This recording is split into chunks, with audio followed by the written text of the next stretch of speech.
but I know that you can cut to the heart of it. Well, let's cut through the complexity, because first of all, we don't know what's in it. There has been no debate. Right. There has been no writing of text or amendments. It is a preposterous closed room deal entirely drawn up by the Speaker, who is owned lock, stock, and barrel by K Street, the Chamber of Commerce, the Business Roundtable, the Koch brothers, and Wall Street. So we know one thing: it's not going to be in favor of the American middle class and American working families. And indeed, that is Ryan's, that's his hallmark for 20 years in the House. He works for K Street. So why the push to get this through without a debate? I mean, it seems like Republicans could win this debate. If you look at all the polling on it, there's a lot of polling. The public is basically on the side of the administration on this question. Why not run on it?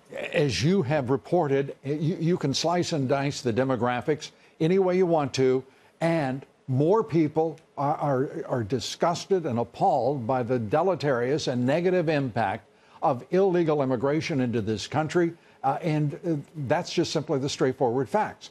But they can't even raise a voice that is even remotely comparable to the ownership of the establishment and global elites who are demanding cheap labor. And that's straightforward.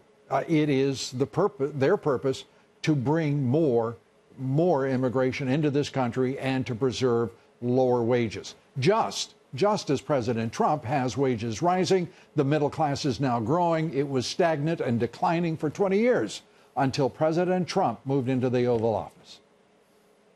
So you're saying that the current Republican leadership is willing to ignore the most basic lesson of the last election and the expressed will of the American population in order to serve the interests of a very small group of people who pay the bills? Absolutely. And Ryan is a lame duck speaker, remember. He will only be in office until January of next year. But that's right, he resigned, but is only the Republican conference can do in the House of Representatives.